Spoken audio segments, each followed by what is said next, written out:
قل يا عبادي الذين أسرفوا على أنفسهم لا تقنطوا من رحمة الله إن الله يغفر الذنوب جميعا إنه هو الغفور الرحيم.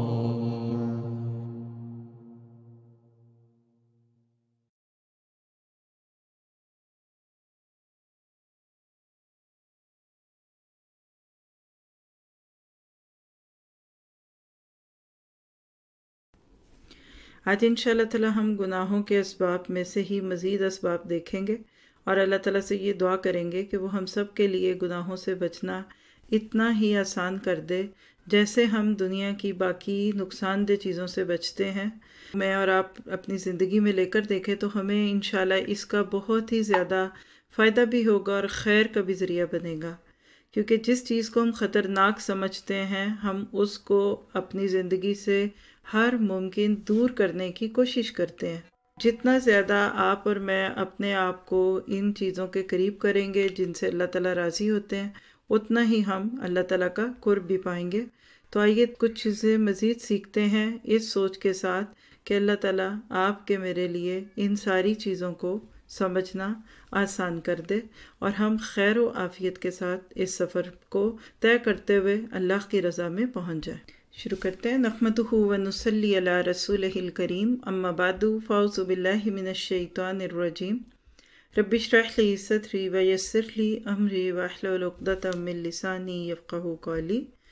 گناہوں کے برے اثرات، اس میں سے ہم کافی چیزیں دیکھ چکے، جس کے بعد واقعی ایسے لگتا ہے کہ سب سے خطرناک چیزوں میں سے ایک چیز گناہ ہے۔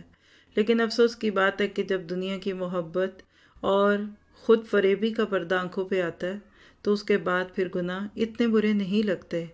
بندہ سمجھتا تو ہے کہ یہ بری چیز ہے لیکن اس کو اتنا برا نہیں سمجھتا۔ یہ ایسی ہے جیسے ایک چیز کھلی دیکھے لیکن دوسری صورت ہے کہ اس کے اوپر کوئی پردہ ڈال دیا جائے تو پھر وہ پردے کے اندر سے اس طرح سے چیز نہیں نظر آتی۔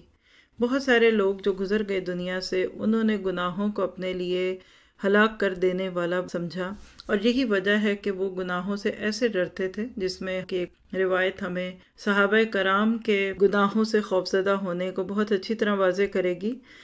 فرمایا آپ نے، کیا مومن سے جب کوئی گناہ ہوتا ہے، ہو سکتا ہے اس سے پتہ چلتا ہے کہ ایمان والے سے بھی گناہ ہو جاتے ہیں، لیکن اس کو ایسے لگتا ہے کہ اس کے پاس ایک پہاڑ تھا اور وہ پہاڑ اب اپنی جگہ سے ہٹ کر اوپر آ جائے گا، اس کے سر پہ کھڑا ہو جائے گا۔ اس کے برعکس منافق جو ہے وہ گناہ کو ناک پر بیٹھی ہوئی مکھی کی طرح اڑا دیتا ہے۔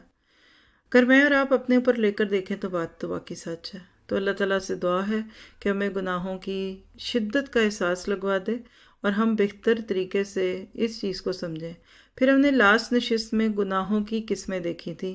گناہوں کی جو بڑی مشہور تقسیم ہے ہمارے پاس، وہ صغیرہ اور کبیرہ کی ہے، اور ہم نے دیکھا تھا کہ صغیرہ اور کبیرہ کو ایک لائن میں رکھ کے آپ نہیں دیکھ سکتے۔ یہ سمجھ لیجئے کہ جس کی نافرمانی ہے وہ بہت بڑی ہستی ہے، لیکن اس کے برعکس عام لوگوں کی کیا عادت ہوتی ہے، وہ گناہوں کے بارے میں کیا کس قسم کی باتیں سنتے ہیں وہ دیکھا۔ پھر ہم نے علماء دنیا اور علماء آخرت کا فرق دیکھا تھا کہ کچھ دنیا کے لیے اور کچھ دین کے لیے جیتے ہیں، ہر ایک کا گناہ فرق ہے۔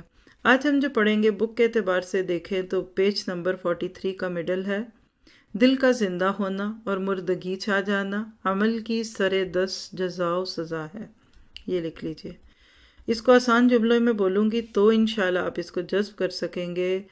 گناہوں کے ساتھ دل مردہ ہو جاتا ہے اور نیکیاں دلوں کی زندگی ہیں۔ جب دل مردہ ہو جائے تو سمجھیے کہ گناہ ہو گیا اور یہ گناہ کا اثر ہے، اور اس کے برعکس دوسری صورت ہے۔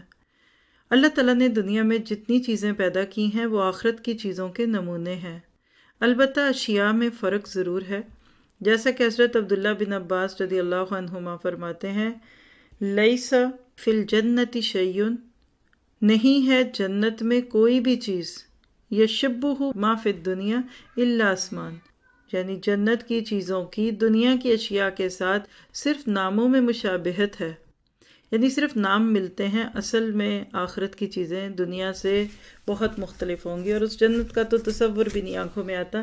یہ تو صرف ہم اپنی خوشی کی خاطر ان کو دنیا کی چیزوں سے ریلیٹ کر دیتے ہیں۔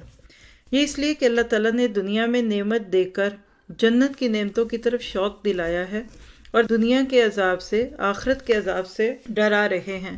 چنانچہ دنیا میں ہر ظالم کو اس کے ظلم کی سزا اور ہر گناہ گار کو گناہ کی سزا مرنے سے پہلے بھی مل جائے گی۔ اس آیت کا بھی یہی مطلب ہے کہ من یعمل سوءا یجز بہ، جو کوئی برا عمل کرے گا وہ اس کی جزا پائے گا۔ بسا اوقات گناہ گار اپنے بدن کی سلامتی، مالی فراوانی کو دیکھ کر یہ خیال کرنے لگتا ہے کہ اس کو سزا نہیں مل رہی، حالانکہ وہ سزا میں مبتلا ہوتا ہے، مگر اس کو اس سزا کا ادراک نہیں ہوتا، یعنی اس کو پاتا نہیں ہے، سمجھتا نہیں ہے۔ حالانکہ حکماء کا قول ہے گناہ کے بعد دوسرے گناہ کا مرتکب ہونا، یعنی دوسرا گناہ کرنا، پہلے گناہ کی سزا ہے، اور نیک عمل کے بعد دوسرے نیک عمل کی توفیق ملنا نیک عمل کا بدلہ ہے۔ کبھی یہ سزا مانوی بھی ہوتی ہے، یعنی معنوں میں ملتی جلتی ہوتی ہے، جیسا کہ بنی اسرائیل کے کسی عالم کا واقعہ ہے کہ اس نے اللہ تعالیٰ سے عرض کیا کہ یا رب، میں نے کتنی بار آپ کی نافرمانی کی، آپ نے سزا نہ دی۔ کیا جملہ ہے، سنیے گا۔ اے رب، میں نے کتنی بار آپ کی نافرمانی کی، آپ نے سزا نہ دی۔ آواز آئی، کتنی بار تجھے سزا ملی مگر تجھے اس کا ادراک نہیں ہوا۔ کیا میں نے تجھ کو مناجات، یعنی اللہ سے مانگنے، اللہ سے پیار سے، لاڈ سے مانگنے کی حلاوت اور مٹھاس سے محروم نہیں کیا؟ یعنی تجھے اللہ سے مانگنے میں مزہ ہی نہیں آتا، دعا کرنے کو تیرا دل ہی نہیں کرتا۔ جو شخص اس پر غور کرے گا وہ اس حقیقت کو پا لے گا۔ دیکھیے، اس پہ ایک چھوٹی سی میں نے شارٹ ریمائنڈر بھی دیا تھا کچھ دن پہلے کہ جب ہمیں دنیا میں گناہوں کی سزائیں ملتی ہیں تو اس کا یہ نہیں مطلب کہ اللہ ہم سے سب چھین لیتا ہے، بلکہ اللہ نیکیوں کی توفیق چھین لیتا ہے۔ نمازوں کا شوق چلا جاتا ہے، قرآن سے محبت چلی جاتی ہے، صدقہ و خیرات کو دل نہیں کرتا۔ تو میں اور آپ ذرا سا خود کو تو چیک کریں۔ دین اور دین کے کاموں کی ساری لگائی ہوئی پابندیاں اور اس کے قوانین کی ہماری زندگی میں کیا اہمیت ہے؟ کیا دن رات 20 بار ہم ان کو نہیں توڑتے؟ دیکھا جائے گا، ہو جائے گا، پھر کیا کریں، پھر آج کے دور میں نہیں ہو سکتا، اور اللہ کو میرا پتہ ہے، اور میں اب کس بات پہ رکوں، میں کس پہ نہ رکوں۔ ہر ایک اپنے آپ کو بہتر جانتا ہے، آپ مجھے نہیں اور میں آپ کو نہیں۔ بس اتنا سوچئے کہ اللہ سے تعلق ہے اور اللہ کے دین کی میری نظر میں کتنی حیثیت ہے۔ پھر اس کے بعد حضرت وہب بن الورد سے کسی نے پوچھا، کیا گناہ کرنے والا اطاعت کی حلاوت و شیرینی کو محسوس کرے گا؟ یعنی گناہ کرنے کے بعد کیا اللہ کی بات ماننے میں مزہ آتا ہے؟ تو فرمایا، گناہ کار کا اسے محسوس کرنا تو کجا مین بڑی بات ہے۔ جو گناہ کا ارادہ بھی کرے گا وہ اطاعت کی لذت و حلاوت کو نہیں پائے گا۔ اللہ اکبر کبیرہ۔ اے اللہ، تو ہمیں یہ سزا نہ دینا کہ ہمیں تیری اطاعت، تیرے دین، تیری بات ماننے میں مزہ ہی نہ آئے۔ بصارت کی لگام کو کھلا چھوڑنے والا بصیرت سے محروم ہوگا۔ اس کو ہائی لائٹ کیجئے۔ بصارت کیا ہوتی ہے؟ لانگ ٹرم چیزوں کو دیکھ لینا، چیزوں کے اندر جانا، اصل میں کھو جانا۔ اصل میں بصارت کیا ہوتی ہے؟ دیکھنا۔ اب جب آنکھوں سے ہر چیز دیکھیں گے، گندی بھی دیکھیں گے، خراب بھی دیکھیں گے، مکروہ بھی دیکھیں گے، حرام بھی دیکھیں گے، اب کیا ہوگا؟ بصیرت چلی جائے گی، اندر کی انسٹنکٹ چلی جائے گی، اندر کی روشنی ختم ہوتی۔ یاد رکھیے، جتنا ہماری آنکھیں گناہ والی چیزیں دیکھتی ہیں اتنی ہماری اندر کی بصیرت چلی جاتی ہے، حق اور باطل کا فرق سمجھ نہیں آتا، سچے جھوٹے کا فرق نہیں، ہمارے حق میں کیا بہتر ہے کیا نہیں، یہ بالکل ہمیں سمجھ نہیں آتا۔ اسی طرح زبان کی حفاظت نہ کرنے والا دل کی صفائی سے محروم کر دیا ہونا، اس کی لذت چلی جاتی ہے۔ ان سزاؤں کو سزا وہ لوگ سمجھتے ہیں جو وقتاً فوقتاً اپنے نفوس کا محاسبہ بھی کرتے ہیں۔ اسی طرح نیک عمل کا اور تقوی کا بدلہ بھی فی الحال اور سر دست مل جاتا ہے، جیسا کہ اللہ سبحانہ تعالیٰ کے نبی نے فرمایا، النظرۃ الی المرأۃ سہم مسموم من سہام الشیطان، یعنی نامحرم عورت کی طرف دیکھنا شیطان کے زہر آلود تیروں میں سے ایک تیر ہے۔ جو شخص صرف میری رضا کے لیے اپنی نظر بچائے گا، اس کو ایسا ایمان عطا کروں گا جس کی شیرینی کو اپنے دل میں محسوس کرے گا۔ آج نظروں کی حفاظت کتنی ہے؟ پہلے تو لوگ اسکرین پہ بیٹھ کر یہ چیزیں دیکھنے کو برا کہتے تھے، پھر ساتھ پڑھنے بیٹھنے والے۔ آج تو اللہ پاک رکھے تو نظر پاک ہو، باہر نکل جائیں، گھر میں ہوں، فون پہ نیٹ میں کسی جگہ پہ آپ موجود ہیں، آپ اپنی نظروں کو بچا لیں، بڑے ایمان کی بات ہے۔ اللہ آپ کو مجھے بچا کے رکھے۔ اور یہ بھی یاد رکھیے کہ جتنا بندہ گناہوں والی زندگی کا عادی ہو جاتا ہے اتنی نیکیوں والی زندگی اچھی نہیں لگتی۔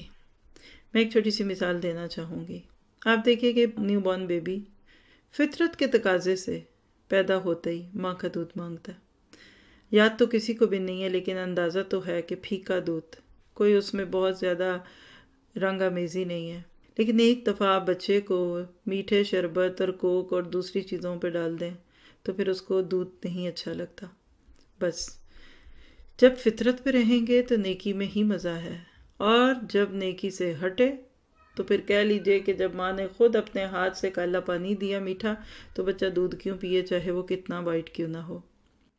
پھر اسی طرح نیک عمل پر ملنے والے باطنی ثواب کی یہ ایک جھلک ہے، اور ظاہری سزا جزا کا پتہ چل جانا بھی کم ہی لوگوں کو ہوتا ہے۔ نبی صلی اللہ علیہ وسلم نے فرمایا کہ صبح کے وقت سونا رزق کو روکتا ہے۔ اسی طرح دوسری جگہ فرمایا ان العبد لیحرم الرزق بالذنب یصیبہ، انسان گناہ کی وجہ سے ملنے والے رزق سے محروم ہو جاتا ہے۔ اب آپ بتائیں ہمارے کلچر میں، ہمارے گھروں میں، اور پھر خاص طور پہ ویکینڈز پہ کس کو سونا صبح کا اچھا لگتا ہے، کس کو سان۔ کتنے لوگ ہیں جو یہاں اس وقت ہمارے ساتھ موجود ہو سکتے ہیں، کیوں نہیں ہوتے؟ علامہ اقبال نے کہا نا کہ کس قدر تم پر گراں صبح کی بیداری ہے، ہم سے کہاں پیار ہے، نیند تم کو پیاری ہے۔ ویکینڈ پہ تو دل کرتا ہے سورج بھی نہ نکلے، جب ہماری نیند پوری ہو جائے اور ہم لیٹ لیٹ کے تھک جائیں پھر کبھی سورج نکلے۔ حضرت عثمان النیسا پوری کے بارے میں آتا ہے کہ جمعے کی نماز کے لیے جاتے ہوئے ان کے جوتے کا تسمہ ٹوٹ گیا، اس کو ٹھیک کرنے لگے اور فرمایا یہ اس لیے ٹوٹا کہ میں نے جمعے کے لیے غسل نہیں کیا تھا۔ اللہ اکبر کبیرہ۔ آپ کہتے ہیں نا کہ جمعے کے دن غسل واجب ہے، خاص طور پہ جو مسجد میں جمعے کے لیے جائے تو نہیں کیا ہوگا، سستی ہوئی ہوگی یا ریلیکسیشن ہوگی، تو کہتے ہیں دیکھا سزا ملی، تسمہ ٹوٹ گیا۔ اپنے لیے دعا کرے اللہ یہ فہم دے دے، جہاں لڑکھڑائیں، جہاں کوئی خرابی ہو، کمی ہو، وہاں کسی سے نہ پوچھنا پڑے، خود اندر سے آواز آئے کہ تم غلط کر رہی ہو اور یہ تمہارے اپنے گناہوں کی سزا ہے۔ دنیا میں ظلم کی سزا ملنے کی عجیب مثال یوسف علیہ السلام کے بھائیوں کا واقعہ ہے، سبھی نے سنی پڑھی ہے کہیں نہ کہیں سے۔ کس طرح بھائیوں کو اللہ نے پھر اسی بھائی کے آگے فقیروں کے روپ میں کھڑا کر دیا، یعنی وہ بھائی جن کو کل تک مان تھا اپنے بہت بڑی جماعت ہونے کا، آ کے تصدق علینا کی پکار لگاتے ہیں کہ ہم پہ صدقہ ہی کر دو، کہ ان کے ہاتھوں نے ظلم کی انتہا کر دی اور انتہائی کم قیمت میں بھائی کو بیچ ڈالا، تو اللہ تعالیٰ نے انہی ہاتھوں کو مانگنے کی حالت میں یوسف کے سامنے پھیلا دیا اور کہنے لگے تصدق علینا، ہم پر خیرات کیجئے۔ اسی طرح اس عورت نے یوسف کے خلاف ما جزاء من اراد باہلک سوءا کہہ کر جھوٹ بولا تو اسے انا راودتہ کہہ کر حق کا اقرار کرنا پڑا، یعنی شوہر کے سامنے یوسف پہ جھوٹا الزام لگاتی ہے اور یہاں بھر سرے محفل سب کے بیچ میں اس کو اقرار کرنا پڑا کہ ہاں یہ میں تھی جس نے یوسف کو ورغلایا تھا۔ اگر انسان محض اللہ کی رضا کی خاطر گناہ کو چھوڑے گا تو اس کے ثمرات کو دنیا میں بھی پائے گا، اسی طرح نیک عمل کا پھل بھی ضرور ملے گا۔ جیسا کہ حدیث میں ہے، آپ نے فرمایا جب تم مالی تنگی میں مبتلا ہو جاؤ تو صدقہ دے کر اللہ تعالیٰ کے ساتھ تجارت کرو، یعنی صدقہ کرو، اس سے مال بڑھ جائے گا۔ ہم کہتے ہیں لو پہلے ہی تھوڑا ہے اب اور دے دیں، کر کے تو دیکھیے بعض دفعہ بلڈ میں کوئی پرابلم ہوتی ہے، سارا بلڈ نکالتے ہیں، کوئی کہ لو پہلے ہی بیمار ہے اب اور بلڈ نکالیں، تو کہا جاتا ہے پہلے یہ گندا نکلے گا پھر صاف آئے گا۔ تو بعض دفعہ مالی طور پہ بھی انسان پریشان ہوا ہوتا ہے، لیکن اللہ نے اس کے لیے خیر رکھی ہوتی ہے اسی میں۔ بعض بزرگوں کی ایک آیت ہے کہ انہوں نے اپنی جوانی کے زمانے میں ایک باندی خریدی، فرماتے ہیں جب میں اس کا مالک بن گیا تو اس کی طرف میرا شوق بڑھ گیا، تو میں نے فقہا سے اس سے فائدہ اٹھانے کے بارے میں پوچھا، سب نے کہا حیض آنے سے پہلے کسی قسم کا فائدہ اٹھانا درست نہیں، حتیٰ کہ شہوت کی نظر سے دیکھنا بھی جائز نہیں ہے۔ تو میں نے اس باندی سے پوچھا تو اس نے کہا کہ خریدتے وقت وہ حائضہ تھی، تو میں نے کہا معاملہ آسان ہو گیا اور کام قریب ہو گیا، مگر فقہا نے کہا اس حیض کا اعتبار نہیں، بلکہ استبرا یعنی بری ہونے کے لیے تیری ملکیت میں مستقل حیض کا زمانہ گزرنا لازمی ہے۔ لیکن میرے نفس کی خواہش انتہا کو پہنچ گئی تھی، لیکن میں نے صبر کیا، اللہ نے اس صبر کے بدلے اس سے بھی اعلیٰ اور عرفہ نعمت عطا فرمائی۔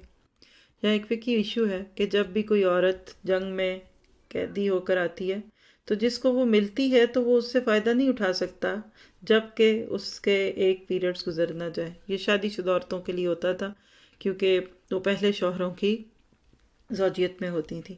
تو یہاں یہ بات ہے کہ اس سے وہ 1 مہینہ گزارنا مشکل تھا، لیکن اس نے اللہ کے لیے صبر کیا تو اللہ نے اس کو عطا کیا۔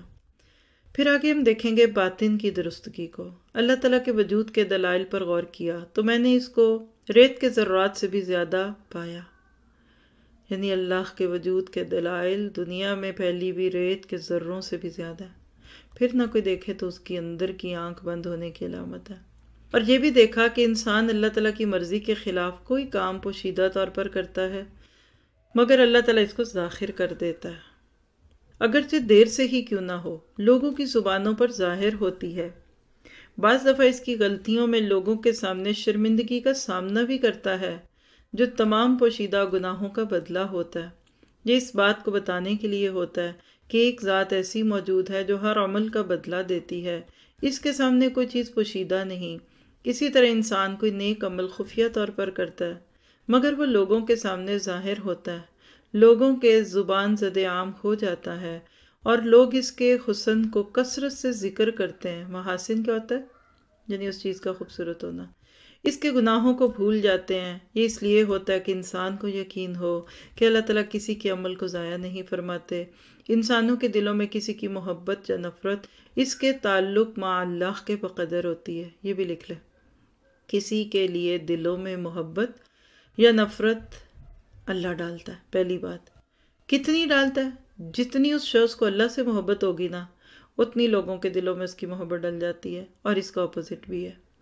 اگر انسان نیک ہو تو لوگوں کے دلوں میں اس کے لیے محبت ہوتی ہے، اور اگر بد ہو تو نفرت ہوتی ہے، اس لیے کہ لوگوں کے دل اللہ تعالیٰ کے قبضے میں ہیں۔ اگر انسان لوگوں کے ساتھ معاملات درست رکھ کر اللہ تعالیٰ کے ساتھ تعلق خراب کرے گا تو معاملہ الٹا ہوگا، اس کی تعریف کرنے والا اس کی برائی بیان کرے گا۔ دیکھیں اللہ تعالیٰ بندے کے ساتھ کتنا رحم کرتے ہیں، اور یہ اس کی شان ہے کہ وہ انسان کے گناہوں کو چھپا دیتے ہیں۔ یاد رکھیے کہ لوگوں کے دل اللہ کے قبضے میں ہیں۔ مومن اللہ تعالیٰ کے قریب ہوتا ہے، لوگوں کے بھی قریب ہوتا ہے۔ حدیث میں آتا ہے اور بخاری کی روایت میں بھی یہ چیز آتی ہے، اور سورۃ مریم میں آتا ہے ان الذین آمنوا وعملوا الصالحات سیجعل لهم الرحمن ودا، کہ جو لوگ ایمان لا کر عمل صالح کرتے ہیں تو ان قریب رحمان ان کے لیے دلوں میں محبت ڈال دیتا ہے۔ اور وہ بخاری کی روایت بھی آپ یاد کر لیں کہ اللہ تعالیٰ کسی سے محبت کرتا ہے تو جبرائیل سے فرماتا ہے فلاں سے میری محبت ہے، تم اس سے محبت کرو۔ تو جبریل اس سے محبت کرتے ہیں اور اعلان کرتے ہیں کہ اللہ تعالیٰ فلاں کے ساتھ محبت کرتا ہے، تم اس کے ساتھ محبت کرو، تو سب محبت کرنے لگتے ہیں۔ اگر کسی سے ناراض ہو تو جبرائیل فرماتے ہیں میں فلاں شخص سے ناراض ہوں، تم بھی اس سے ناراض ہو جاؤ، تو جبرائیل بھی اس سے بغض کرنے لگتے ہیں، اور آسمان میں بھی اعلان کرتے ہیں کہ فلاں سے اللہ بغض رکھتا ہے، تم بھی اس سے نفرت کرو، تو تمام آسمان والے نفرت کرنے لگتے ہیں۔ پھر اہل زمین میں بھی اس کے ساتھ نفرت ہوتی ہے۔ تو خلاصہ کیا ہے؟ پھر اپنے آپ کو محبتوں کے پیمانوں سے پرکھیں۔ اب آپ کہیں گے ہمیں تو زیادہ لوگ پسند کرتے تھے جب ہم اللہ کی نہیں مانتے تھے، تو یہ بھی تو دیکھیے نا پھر کون کرتے تھے۔ یاد رکھیے جو اللہ کو پسند ہو وہ آپ سے پیار کرے تو خوشی ہے نا۔ خلاصہ کیا؟ جب آپ اچھے کام کرتے ہیں تو اچھے لوگ آپ سے پیار کرتے ہیں، اور جب برے کام کرتے ہیں تو برے لوگ آپ سے پیار کرتے ہیں۔ اب آپ کا میرا اپنا فیصلہ ہے کہ ہم خود کیا چاہتے ہیں۔ کتنی بیویاں جو شکوے کرتی ہیں شوہر پیار نہیں دیتا، کتنے مائیں روتی ہیں بچے پیار نہیں کرتے، بھائی بہن پیار نہیں کرتے، وہ میرے ساتھ ایسے ہیں، وہ میرے ساتھ ویسے ہیں۔ کیا میں نے آپ نے اس آئینے میں اپنی محبتوں کو پرکھا اور پایا؟ اور جتنا زیادہ کوشش کریں گے، جتنا غور و فکر کریں گے، آپ خود دیکھیں گے کہ آپ کو اس کے اندر سے سچائی نظر آئے گی۔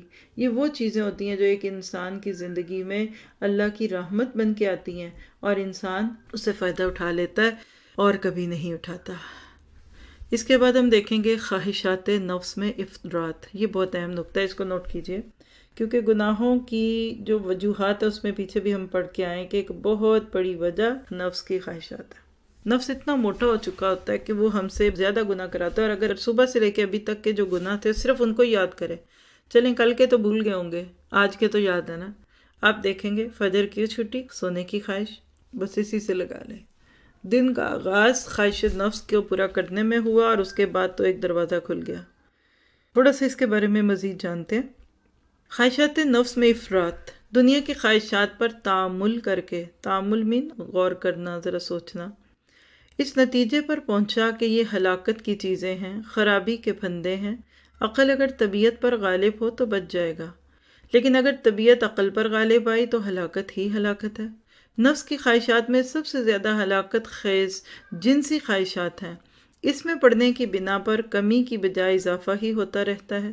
جب کسی خوبصورت چیز کی طرف مائل ہوتا ہے تو عام عادت سے بڑھ کر قوت غریزیہ حرکت میں آتی ہے، اور اگر اس سے بھی زیادہ خوبصورت کی طرف نظر جائے گی تو حرکت میں اور اضافہ ہوگا، خروج منی پہلے سے زیادہ ہوگی۔ اس طرح جوہر زندگی فنا ہوگا اور جلدی بڑھاپے کے دروازے پر پہنچ جائے گا۔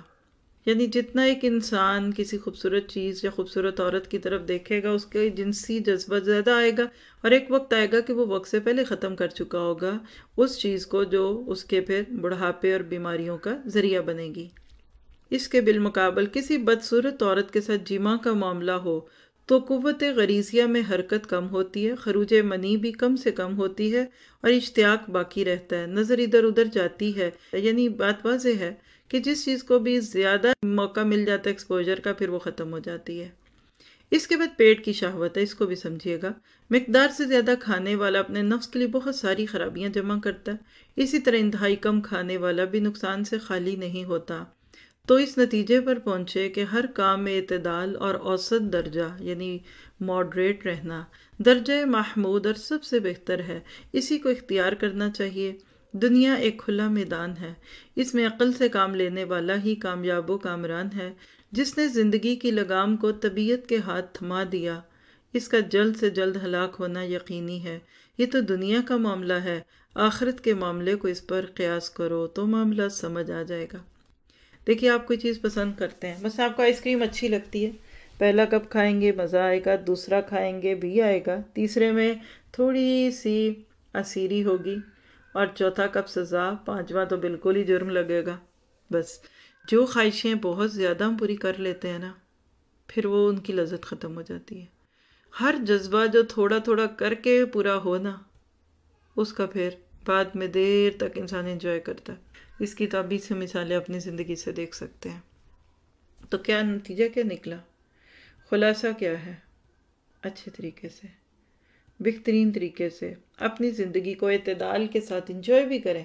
یہ نہیں کہا گیا کچھ نہ کھاؤ، کچھ نہ پہنو، کوئی تعلق نہیں، کوئی رشتہ نہ نبھاؤ، سب کچھ کرو لیکن افراط اور تفریط سے بچتے ہوئے۔ اب اس کے بعد جو اگلی ہماری توجہ ہونی چاہیے وہ ہے ایمان اور گناہ۔ آئیے دیکھتے ہیں کہ ان دونوں کا آپس میں ربط کیا ہے، کیا طریقہ کار ہے کہ میں اور آپ اپنے ایمان کو بڑھاتے جائیں اور نتیجے میں گناہ ہماری زندگیوں میں کم سے کم ہو کر نہ ہونے کے برابر رہ جائے۔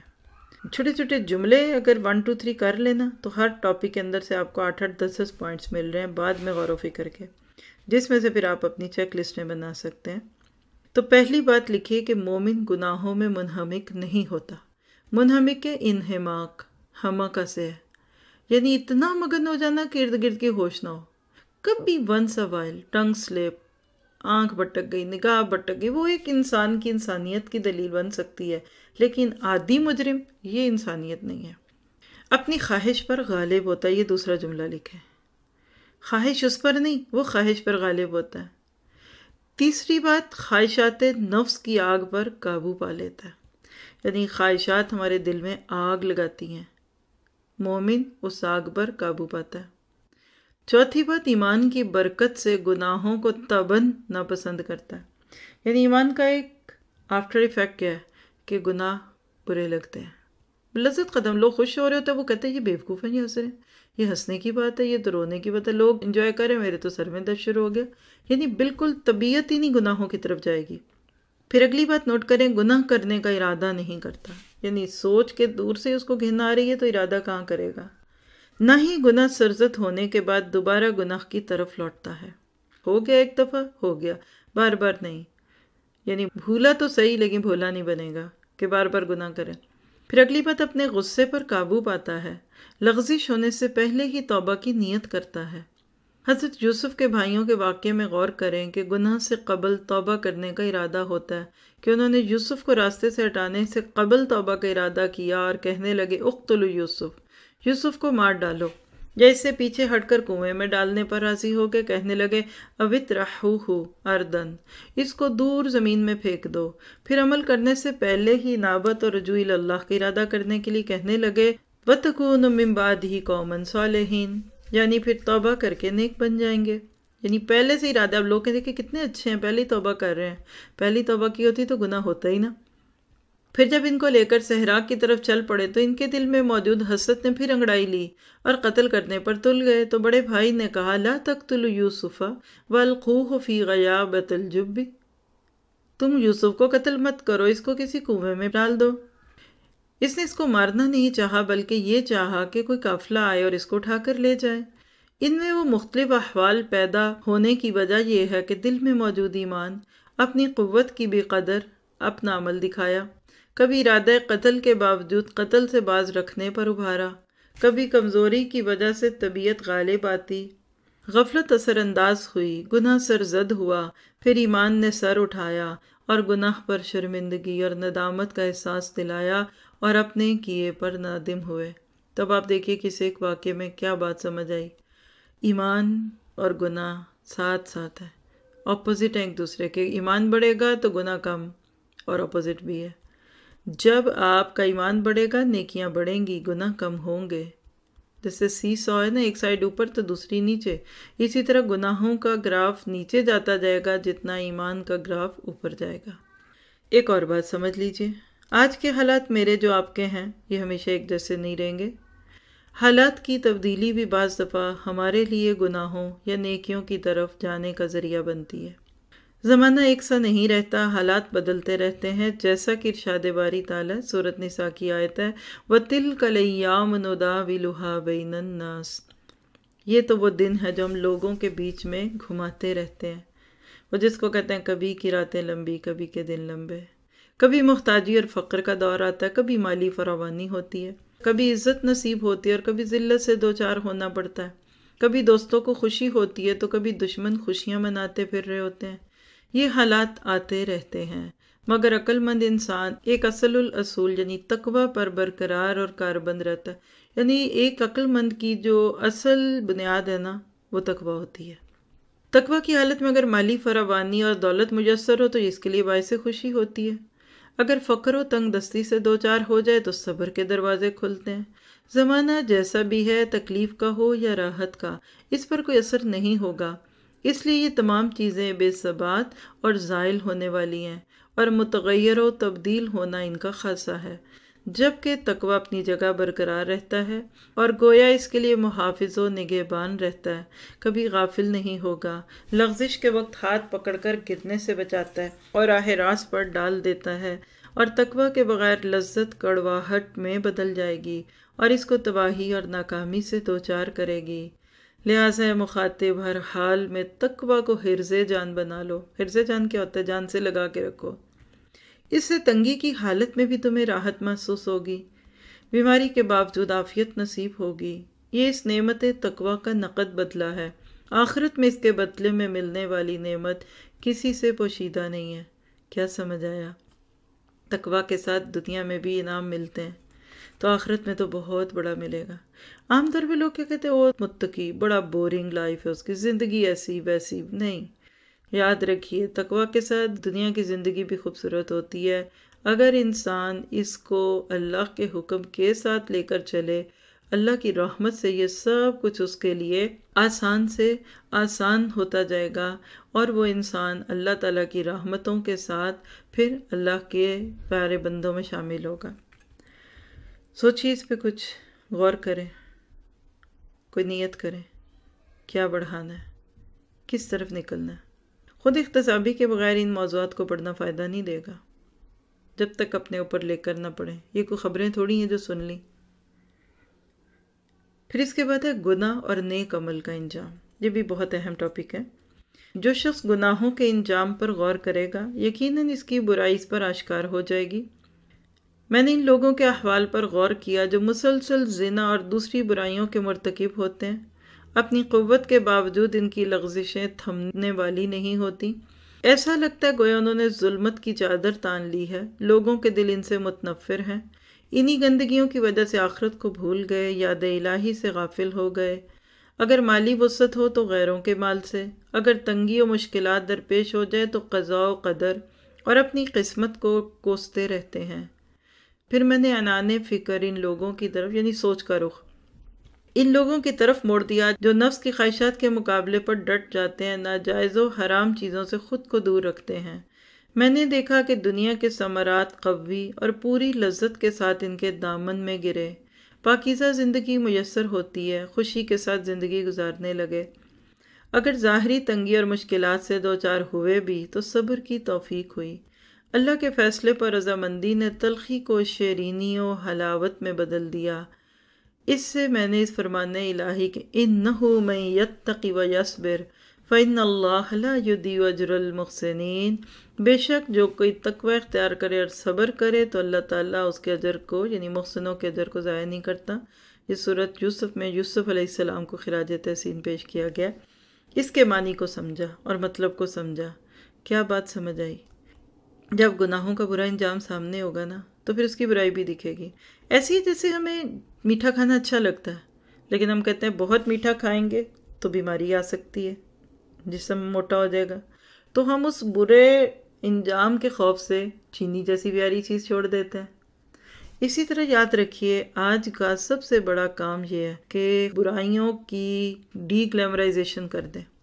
برائیاں بڑی خوبصورت کر کے دکھائی جاتی ہیں ایڈز میں، فلموں میں، ڈراموں میں، گانوں میں، لیکن اس کا اصل دکھائیں، اوپر سے وہ ونیر اتار کے اندر سے اس کی برائی دکھائیں تو انشاءاللہ لوگ اس سے پھر بچیں گے۔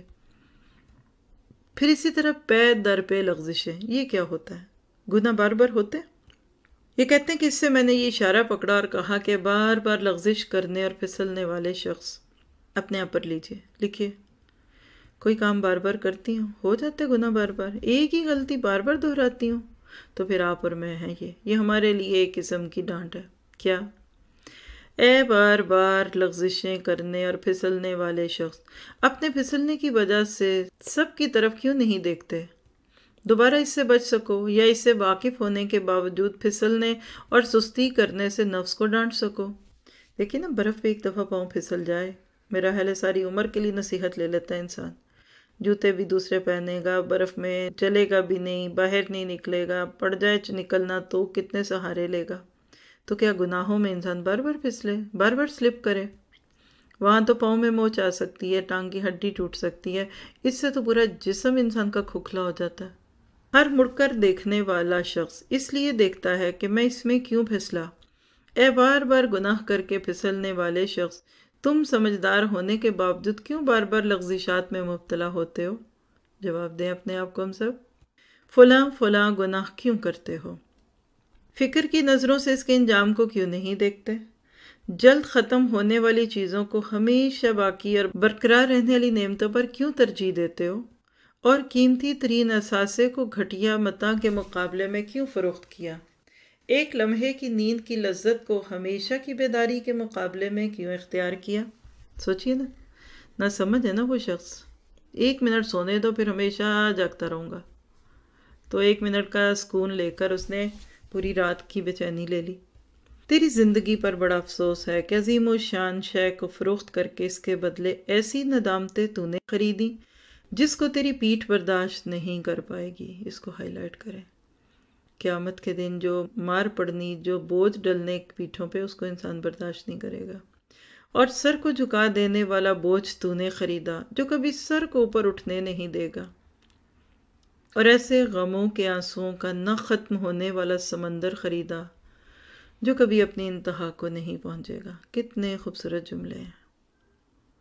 تو اپنے لیے تکلیفوں کا راستہ مت چوز کریں ہم سب، اور اس کی پاداش میں سارے لوگ تمہیں برے برے القابات سے پکاریں گے اور کہیں گے یہ کیوں ہوا، تجھ سے یہ غلطی کیسے سرزد ہوئی۔ دیکھیے پھر برا بھی بنتا ہے، کہتے ہیں نا بد سے بدنام برا۔ بہت سارے لوگ ایسے ہوتے ہیں جو گناہ بھی کرتے ہیں اور بے لذت، عادت ہے، بس سب کر رہے ہیں، معاشرہ کر رہا ہے، جو سب کر رہے ہیں وہی میں کروں گا، جو سب کی مرضی وہی میری، جو سب کے ساتھ ہوگا وہی میرے ساتھ ہوگا۔ یہ کتنی جرت کی باتیں ہیں۔ بہت سارے لوگ ہیں جو اس قسم کے کام کو کر کے اپنے آپ کو مطمئن کرتے ہیں۔ دیکھیے اندر سے تو چوٹ پڑتی ہے، کسی کو نہ پتہ چلے، خود کو تو پتہ ہے کیا گناہ کر کے بیٹھے ہیں۔ تو ایسے وقت میں یہی کہنا چاہیے کہ لا الہ الا انت سبحانک انی کنت من الظالمین، ربنا ظلمنا انفسنا وان لم تغفر لنا وترحمنا لنکونن من الخاسرین۔ جتنا زیادہ اس پہ فکر کریں گے اتنا اللہ تعالیٰ بچائے گا۔ پھر ایک اور بات ہے، اور وہ کیا ہے کہ گناہوں کے آگے ہتھیار ڈالنا۔ ہتھیار ڈالنا کیا ہوتا ہے؟ ہینڈز اپ، گیو اپ۔ گناہوں سے لذت صرف وہ شخص حاصل کرتا ہے جو غفلت کے نشے میں دھت ہو، جبکہ ایماندار اور مومن شخص گناہوں سے لذت حاصل نہیں کرے گا، اس لیے کہ گناہ کے وقت اس کی نظر حرمت و ممنوعیت کی طرف جائے گی اور اس کی پاداش میں پہنچنے والی سزا و عقوبت سے ڈرے گا۔ اگر اس کی معرفت مزید قوی ہو جائے تو گناہ سے منع کرنے والی عظیم ذات کی عظمت کا نظارہ کرے گا اور اس کی لذت کڑواہٹ سے بدل جائے گی، جس کی وجہ سے وہ گناہ سے بچ جائے گا۔ اگر خواہش کا نشہ علم پر غالب ہو جائے تو دل اس سے بچانے کی کوشش کرے گا۔ لذت گناہ تو صرف ایک لحظہ و لمحہ ہے، مگر اس کے نتیجے میں جان نہ چھوڑنے والی ندامت اور رونے کا نہ ختم ہونے والا سلسلہ شروع ہوگا، اور کف افسوس ملنے کے سوا کچھ نہیں۔ اگر معافی کا یقین بھی ہو تو عذاب کا ڈر بھی تو ہے۔ بہرحال گناہ کے بہت برے اثرات و نتائج ہیں، اور ہاں یہ خیال رہے کہ خواہشات نفس غفلت کی بقدر انگڑائیاں لیتی ہیں، یعنی جتنے غافل اتنی خواہشات نفس زیادہ۔ یہ تو دنیا میں بھی دیکھتے ہیں آپ، جن بچوں کی ہر بات مانی جائے نا وہ اور زیادہ منواتے ہیں، پہلی مان لے دوسری کے لیے تیار، دوسری پہ تیسری پہ۔ یہ ہمارے نفس کا بھی حال ہے۔ پھر آپ دیکھیے گناہوں کے انجام پر غور و فکر۔ ہر ذکی، ذکی کہتے ہیں عقل مند کو، ذکیہ نام بھی ہے، ہر ذکی اور ہوشیار شخص اس کے لیے لازم ہے کہ گناہوں کے انجام سے بچنے کی کوشش کرے، اس لیے کہ اللہ تعالیٰ کے ساتھ اس کی کوئی قرابت داری یا رشتہ داری نہیں ہے۔ وہ عادل بادشاہ ہے اور عدل کے ساتھ فیصلہ کرے گا۔ اس کا حلم اگرچہ معاف کرنے کا متقاضی ہے، مگر یہ سب اس کے اختیار میں ہے۔ چاہے تو گناہوں کے پہاڑوں جیسے عظیم گناہوں کو معاف فرما دے، چاہے چھوٹے گناہ پر مواخذہ فرمائے، تو بہرحال گناہ کرنے کی چیز نہیں ہے۔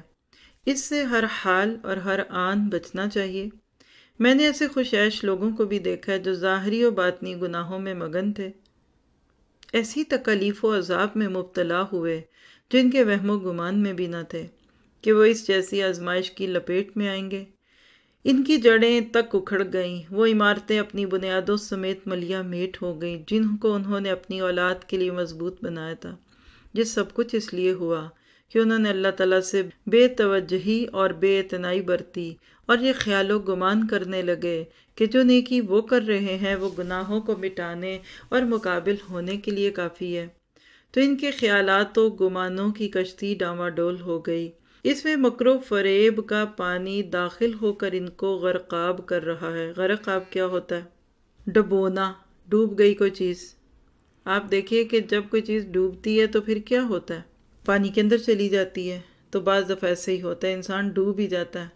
اور میں نے ان لوگوں کو بھی دیکھا جو خود کو علماء کہلواتے تھے کہ وہ اس بات سے غافل و بے پرواہ ہو گئے کہ اللہ تعالیٰ خلوت میں بھی دیکھتا ہے۔ انہوں نے خلوتوں میں اچھے کام نہیں کیے تو وہ کل معدوم ہو گئے۔ لوگوں کے دل ان کی طرف مائل نہیں ہوتے۔ یعنی جیسے دوسروں کے بیچ میں گناہوں سے بچنا ہے ویسے ہی اکیلے میں بھی بچنا ہے۔ اللہ تعالیٰ کا میزان عدل ایک ذرے کو بھی ظاہر کر دے گا اور ہر خطا کار کو اس کے کیے کا بدلہ دے گا، اگرچہ تاخیر سے ہو۔ بعض لوگ اللہ تعالیٰ کی طرف سے معافی کا خیال کر کے بے پرواہی سے گناہ کرتے رہتے ہیں۔ یہ غلط ہے۔ گناہ بہرحال گناہ ہے، اللہ تعالیٰ اس کو معاف بھی کر سکتا ہے، سزا بھی دے سکتا ہے۔ اللہ تعالیٰ کے حلم و کرم اور جلد سزا نہ ہونے سے مغرور نہ ہوں، بلکہ گناہوں کے برے انجام پر ہمیشہ غور و فکر کرتے رہو اور ہر وقت ان کے اثرات کو مٹانے کی بھرپور کوشش کرتے رہو۔ اللہ نے دیکھے راستے بھی دیے ہیں نا بچنے کے۔ اللہ تعالیٰ کے سامنے تضرع و عاجزی کرتے رہو، اس لیے کہ عاجزی و تضرع سے زیادہ گناہوں کو مٹانے میں اور کوئی چیز نافع نہیں ہے، یعنی نفع دینے والی۔ گناہوں کا مراقبہ اور سرزد شدہ گناہوں سے توبہ و گریہ و زاری پر عمل کرنا اصلاح کے لیے انتہائی نافع و فائدہ مند ہے۔ گناہوں کے انجام پر غور کرنے والے کسی شخص سے منقول ہے، یعنی اس کی یہ بات نقل کی جا رہی ہے کہ وہ کہتے ہیں، ایک مرتبہ ایک چھوٹے گناہ پر میں قادر ہوا، میں نے اس سے رکنے کی کوشش کی تو میرے نفس نے کہا یہ گناہ چھوٹا ہے، اللہ تعالیٰ بڑے فضل و کرم والے ہیں، اللہ تعالیٰ کا فضل و کرم اس سے تو بہت بڑا ہے۔ تو میں نے اس سے کہا کہ اگر تو نے اس کو کر بھی لیا تو کیا ہوگا، کوئی خاص فائدہ نہیں ہوگا۔ میں نے ان لوگوں کے احوال اس کو سنائے کہ گناہوں کی وجہ سے ان کے نام و نشان تک مٹ گئے، تو وہ سمجھ گیا اور اس گناہ سے باز رہا اللہ تعالیٰ کی توفیق سے، اور توفیق دینے والا تو اللہ تعالیٰ ہی ہے۔ اور یہ آپ نے بات دیکھی ہوگی کہ آج بھی کتنے لوگ یہی عذر دیتے ہیں، فلاں بھی تو ہے، اس نے بھی تو کیا، اور اللہ غفور و رحیم ہے، بڑے سے بڑا گناہ کر کے کہتے ہیں اللہ معاف کر دے گا۔ اللہ کس کے لیے غفور و رحیم ہے؟ قرآن نے اس کا بھی جواب دیا ہے، جو آمن و تاب و عمل صالحا، اچھے عمل کیے جائیں، پھر اللہ تعالیٰ غفور و رحیم ہوتے ہیں۔ پھر اسی طرح دیکھیے کہ کسی بھی گناہ کو چھوٹا نہیں سمجھنا چاہیے۔ اکثر لوگ عام امور میں بے احتیاطی کرتے ہیں اور گناہ کو گناہ ہی نہیں سمجھتے یا معمولی سمجھتے ہیں، جیسے طلباء کتابیں، قرآن اور یا کوئی کتاب عاریت کے طور پر لے کر واپس نہیں کرتے، یعنی ادھار لی چیز پھر واپس نہیں کی، اور اس کو جائز سمجھتے ہیں، حالانکہ یہ گناہ ہے۔ اس طرح کسی کے ساتھ بلائے بغیر کھانے میں شریک ہونا، یعنی کسی نے آپ کو بلایا تو اب 2-4 لوگ اور بھی لے گئے ایکسٹرا۔ اسی طرح دشمن کی عزت شکنی کو جائز سمجھ کر عزت کے متعلق ناجائز گفتگو کرنا، ایسے بھی ہے نا۔ بس ہم دیکھیں کہ آج کے دور میں لوگوں نے واجب پر عمل کرنے کو ترک کر دیا، خصوصاً غیر کے متعلق ہو تو خیال تک نہیں کرتے۔ اکثر لوگ گناہ کو گناہ نہیں سمجھتے یا اس کو چھوٹا گناہ سمجھ کر بے محابہ کرتے ہیں، یعنی بار بار کرتے ہیں، بغیر کسی رکاوٹ کے کرتے ہیں، جیسے کہ غیر محرم عورت یا مرد کے ساتھ ہاتھ ملانا، داڑھی کٹانا، سگریٹ پینا، اخبارات، رسائل اور ٹی وی اور اجنبی عورتیں دیکھنا وغیرہ، جبکہ ایک مسلمان پر لازم ہے کہ وہ یہ سمجھے کہ وہ کس کی نافرمانی کر رہا ہے، گناہ کے چھوٹے ہونے کو نہ دیکھے، جبکہ ہمارے اسلاف چھوٹے سے چھوٹے گناہ سے بھی ہر ممکن حد تک بچنے کی کوشش کرتے تھے۔ حضرت انس سے روایت ہے، وہ فرماتے ہیں تم جو بال سے باریک اعمال بھی کرتے ہو، جبکہ ہم رسول اللہ کے زمانے میں ان کو مہلکات میں سے شمار کرتے تھے۔ یہ بخاری کی روایت ہے۔ مہلکات کیا ہوتا ہے؟ ہلاک کرنے والے، ڈسٹرائنگ۔ حضرت عبداللہ بن مسعود فرماتے ہیں مومن گناہ کو ایسا سمجھتا ہے گویا وہ پہاڑ کے نیچے کھڑا ہے، اور اس پر گرنے والا، اور فاجر گناہ کو ایسا ہلکا سمجھتا ہے گویا ایک مکھی اس کی ناک پر بیٹھ گئی اور ہاتھ سے اس کو ہٹا دیا۔ یہ بخاری کی روایت ہے۔ ام المومنین حضرت عائشہ فرماتی ہیں رسول اللہ نے فرمایا گناہوں کو ہرگز چھوٹا مت سمجھو، یہ جمع ہو کر انسان کو ہلاک کر دیتے ہیں۔ یہ احمد کی روایت ہے۔ اہل علم و اہل ایمان کا کہنا کہ صغیرہ پر جری ہونے سے آہستہ آہستہ شرم و حیا میں کمی آتی ہے، بے پرواہی بڑھ جاتی ہے، اللہ تعالیٰ کا خوف دل سے نکل جاتا ہے اور آہستہ آہستہ بڑے گناہوں تک لے جاتا ہے۔ صغیرہ پر اصرار کبیرہ ہے، اس لیے فرمایا گیا لا صغیرہ مال اسراری ولا کبیرۃ مال استغفاری۔ کتنا پیارا جملہ ہے، یعنی بار بار کرنے سے صغیرہ صغیرہ نہیں بلکہ کبیرہ بن جاتا ہے، اور توبہ استغفار سے کبیرہ کبیرہ نہیں رہتا بلکہ مٹ جاتا ہے۔ سبحان اللہ، کیونکہ وہ چھوٹی چھوٹی چیزوں کی بھی تو ڈھیریاں لگ جاتی ہیں نا۔ پھر اسی طرح آپ دیکھیے کہ جو ہم دیکھ رہے تھے کہ وہ گناہ جس کو لوگ بالکل ہی ہلکا سمجھتے ہیں یا گناہ ہی نہیں سمجھتے، وہ کیا ہے؟ غیر محرم کی طرف نظر کرنا۔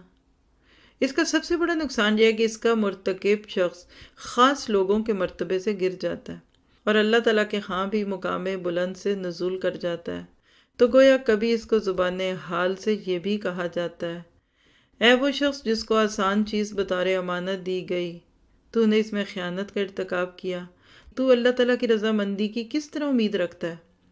کسی بزرگ کا قول ہے میں نے غلطی سے لقمہ مشکوک کھایا، اس کی وجہ سے میں 40 سال پیچھے چلا گیا، اللہ اکبر۔ دیکھیے لوگ اپنے تجربوں سے یہ باتیں کہتے ہیں نا، تو سنو، ان باتوں کو سوچو، ان کے انجام پر غور کرو، ان گناہوں سے روکنے والے کی عظمت کو سمجھو، گناہ کی ہلکی جھلک سے بھی بچو، چنگاری کو ہرگز چھوٹا مت سمجھو، اس لیے کہ چنگاری پورے شہر کو جلا کر خاکستر کر دیتی ہے، یعنی بالکل مٹی بن جاتا ہے، وہ چیز مٹی بن جاتی ہے۔ یہ مشت نموناز خروارے کے طور پر چند اشارات ہیں، یعنی یہ صرف چند اگزامپلز ہیں، مٹھی بھر، مشت کہتے ہیں مٹھی کو۔ ایک نمونہ پیش کیا ہے جس کے ذریعے گناہوں کو ہلکا اور کم سمجھنے کے ضرر اور نقصانات سے بچنا آسان ہوگا۔ علم و مراقبے سے کام لو، یعنی گناہ کے انجام کو روزانہ سوچا کرو اور بصیرت کی نگاہ سے دیکھو اور اللہ سے معافی مانگو۔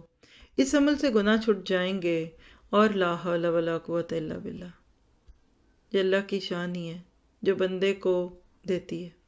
آپ دیکھیے کہ جتنا زیادہ آپ اللہ سے مدد مانگیں گے، اللہ تعالیٰ آپ کے میرے لیے گناہوں سے بچنا آسان فرما دیں گے، ورنہ تو نہیں ہے کوئی طاقت مگر اللہ کی۔ آج کے لیے اتنا ہی کافی ہے، اور دعا کریں گے کہ اللہ تعالیٰ ہمیں کہے سنے پڑھے پڑھائے پہ عمل کی توفیق عطا فرمائے، ایک ایک چیز ہمارے دل پہ لکھی جائے، ہمیں اپنے گناہ نظر آئیں۔ اس وقت میں اور آپ اپنے لیے کہیں کہ اللہ مجھے میرا گناہ یاد دلا، اور وہ گناہ خاص طور پہ آج کی نشست میں جو ہم نے پڑھے کہ جن کو ہم گناہ ہی نہیں سمجھتے، ہم کہتے ہیں ہماری مجبوری ہے، ہاں اٹس اوکے، بڑے بڑے گناہوں سے دور رہنے کو حجت بناتے ہیں۔ نماز چھوٹ رہی ہے تو چھوٹ رہی ہے، کیا کرے، بچہ رو رہا ہے، مہمان آ گئے ہیں، سر میں درد ہو رہا ہے، تھک گئی ہوں، جاب پہ ہوں، بچے کو پک کرنا ہے، تو آپ ذرا ایک لسٹ تو بنا کر دیکھیے اپنے گناہوں کی۔ اللہ مجھے آپ کو مدد کرے۔ سبحانک اللہم و بحمدک، اشہد ان لا الہ الا انت، استغفرک و اتوب الیک۔ السلام علیکم ورحمۃ اللہ وبرکاتہ۔